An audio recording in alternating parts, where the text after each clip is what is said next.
அனைவருக்கும் வணக்கம். எதிர்க்கட்சி தலைவர் திரு எடப்பாடி பழனிசாமி அவர்கள் பார்த்தீங்கன்னா சமீபத்தில் ஒரு அறிவிப்பு கொடுத்துருக்காரு.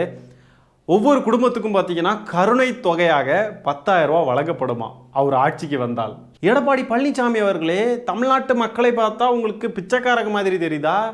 கருணை தொகையா? என்ன கருணை தொகை?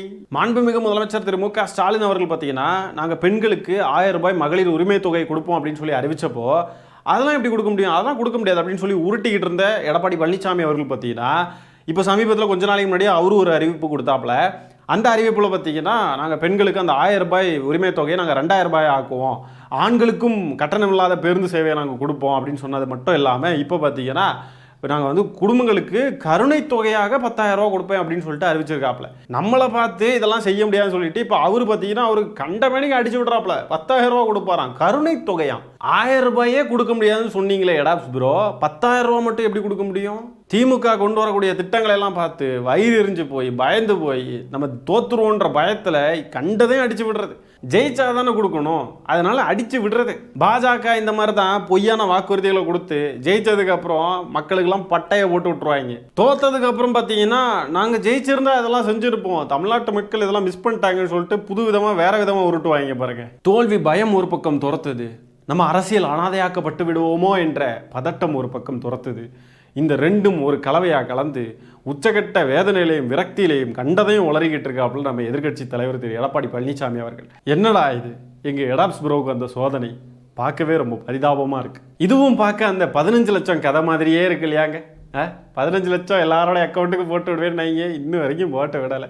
என்ன இது 10,000 2,000ன்னு பேசிக்கிட்டு போடுங்க, ஒரு 1 லட்சம்னு போடுங்க, ஏன் 15 லட்சம்னே போட்டுருங்களேன் ரவுண்டாக உங்கள் எஜமானர்கள் மாதிரி. அந்த காசு 10,000 ரூபாய் அப்படின்றத விட அந்த ஒரு வார்த்தை இருக்கு பாருங்க, கருணை தொகை அப்படின்னா மக்கள் இரக்கம் பெறுகிறார்கள் அப்படின்னு பொருள்படுது.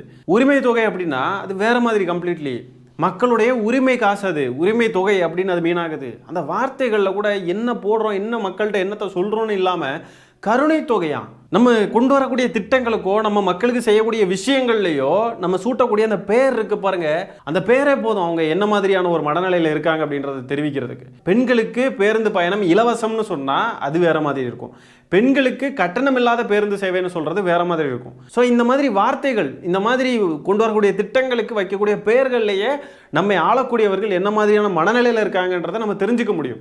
எடப்பாடி பழனிசாமி அவர்கள் பேசக்கூடிய பேச பாருங்க, கருணை தொகையா? அடிமையாவே இருந்து பழக்கப்பட்டதுனால அந்த அடிமைகள் சம்பந்தப்பட்ட விஷயங்கள் தானே மண்டைக்குள்ளே இருக்கும். கருணை தொகையா? இப்போ திரு எடப்பாடி பழனிசாமி அவர்கள் இந்த 10,000 ரூபாயை மக்களுக்கு எப்படி வழங்குவார் அப்படின்றத அவரே வந்து தெரிவிக்கிறார். ஏன்னா 1000 ரூபாயே கொடுக்க முடியாதுன்னு சொன்னவர் 10,000 ரூபாய் எப்படி கொடுப்பாரு அப்படின்றதுக்கு அவர் அருமையான ஒரு விளக்கம் வச்சிருக்காரு. அதை கேட்போம் வாங்க. அந்த நம்முடைய நிதி துறையை சேர்ந்தவர் நிபுணர்கள் மூலமாக எந்தெந்த வகையில் வரி பெருக்க முடியுமோ உயர்த்த முடியுமோ அதை உயர்த்தி நாங்கள் அறிவிக்கப்பட்ட திட்டங்களுக்கு தேவையான நிதியை பெற்று திட்டங்களை செயல்படுத்தும். ஆகவே இந்த 10,000 ரூபாய் கருணை தொகை நம்ம லாங்குவேஜ்ல சொல்லணும்னா அது பிச்சை தான். தமிழ்நாட்டு மக்களுக்கு பிச்சை போடுறேன்னு சொல்லி எடப்பாடி பழனிசாமி அவர்கள் சொல்றாரு. அந்த காசு எப்படி வரும்னா வரி அப்படியே ஏற்றி அந்த காசுல இருந்து இந்த காசை நாங்கள் கொடுப்போம் அப்படின்னு சொல்றாப்புல எடப்பாடி பழனிசாமி அவர்கள். தினமும் இது மாதிரி பிரஸ் மீட் வச்சு பத்திரிகையாளர்களை சந்திக்கணும், அதுமாரி வெளியில போய் பொதுமக்களை சந்திக்கணும், இந்த மாதிரிலாம் பேசணும். பேச தான் மக்களுக்கு வந்து தெரியும். இவங்களுக்கு வாக்களிக்கலாம்னு நினைக்கிறவங்க கூட வேண்டாம்ப்பா, ஐயோ இது என்ன பேசுகிறாங்க, கருணை தொகையா, வரியை உயர்த்தி அதை நமக்கு தருவாங்களா, என்ன இது வரியை உயர்த்தினா நம்ம எப்படி நம்மளுடைய வாழ்வாதாரம் என்ன ஆகிறது அப்படின்னு சொல்லிட்டு பொதுமக்கள் யோசிக்கணும். ஏற்கனவே திமுக 200 தொகுதி ஜெயிச்சே ஆகும்னு சொல்லிட்டு கங்கணம் கட்டிக்கிட்டு இருக்கோம். இதில் இப்படியெல்லாம் வந்து பொதுவெளியில் இவங்க பேசிக்கிட்டு இருந்தாங்கன்னா திமுக இன்னும் கூடுதல் தொகுதிகளில் ஜெயிக்கிறதுக்கு இவங்களே பிரச்சாரம் பண்ணுற மாதிரி இருக்கும். ரொம்ப அருமையாக இருக்கும். அடிமைகளை பற்றி பேசுகிறப்போ தான் முன்னாள் அடிமையாக இருந்த ஒருத்தருடைய ஞாபகம் வருது. முன்னாள் அடிமைன்னு சொல்கிறதுனால இப்போ அடிமையாக இல்லைன்னு நீங்கள் நினைக்கலாம், ஆனால் இப்போ அவர் கொத்தடிமையாக இருக்கிறாரு. முன்னாடி அவர் வந்து அடிமையாக இருந்தார். செங்ஸ் ப்ரோவை பற்றி தான் பேசிக்கிட்டு இருக்கோம். அதிமுகலேருந்து தாவேக்காவுக்கு போயிருக்காப்புல. அவர் எப்படி அடிமையாக நடத்துகிறாங்க தாவேக்காலன்றதை லைட்டாக ஒரு காணொலியில் பாருங்கள், உங்களுக்கு தெரிய வரும். பக்குவமாக இதெல்லாம் பார்க்குறாரு கேஎஸ் அண்ணன், பார்க்குறாரு என்னடா நடக்குதுங்க, நீங்க பாட்டுன்னு பேசுறீங்க, நீங்க பாட்டுன்னு என்னைய வரைக்கும் 5 நிமிஷத்துக்கு மேல பேசாத, 3 நிமிஷத்துக்கு மேல பேசாத அப்படின்றீங்க. ஆனா ஆளுக்கு நீங்க பாட்டு நினைச்சா மைக்க பிடிச்சி நீங்க பாட்டுன்னு பேசி நிப்ப. எங்களுக்கு மட்டும்தான் கண்டிஷனா? எங்களுக்கு எல்லாம் பேச தெரியாதா? நான் 9 தடவை நான் சட்டமன்ற உறுப்பினரா இல்லையா? நான் அமைச்சரா இல்லையா? எனக்கு எதுவும் பேச தெரியாதா?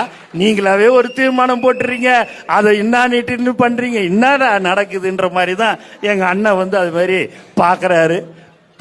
பக்கத்துல பாத்தீங்கன்னா எதுவுமே தெரியாத மாதிரி அவரோட போட்டோ பாத்துக்கிறீங்களா? குழந்தை புள்ள மாதிரி ஒரு சின்ன மூஞ்சத்தான் இருக்கும். அவரை நான் சொல்லணும்னு நான் நினைச்சேன் போன மீட்டிங்ல. உங்க போட்டோலாம் கொஞ்சம் நல்லா கொடுங்க. இந்த புஷி ஆனந்த் வந்து செங்கோட்டையனை கலாய்ச்சிக்கிட்டு இருக்காப்புல. சே, இவங்களே நம்ம பங்கமாக கலாய்ப்போம், இவங்களே கலாய்க்கிற அளவுக்கு ஒருத்தர் இருக்கிறார்னா அது செங்கோட்டையன் தான். தேவையாயா இது உங்களுக்கு? அடிமை கூட்டத்தோடயே இருந்திருக்கலாம், சுயமரியாதை தான் இல்லாமல் இருக்க வேண்டியது இருக்கும். இந்த கட்சியில் வந்து சேர்ந்து அடிமையிலேருந்து கொத்தடிமையாக ப்ரொமோட் ஆயிருக்கீங்க. எவ்வளோ மோசமான ஒரு நிலையில் இருக்காரு பாருங்க செங்கோட்டையன் அவர்கள். நாங்கள் எங்கள் இஷ்டத்துக்கு தான் தீர்மானம் போடுவோம், நாங்கள் சொல்கிற நேரம் தான் நீங்கள் பேசணும். அது 3 நிமிஷமோ 5 நிமிஷமோ.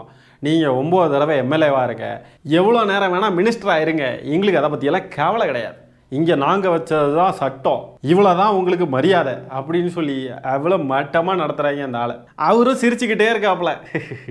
என்னமோ ரொம்ப பெருமையாக புகழ்ந்து பேசுகிறாருன்னு நினச்சிக்கிட்டு சிரிக்கிறாங்க.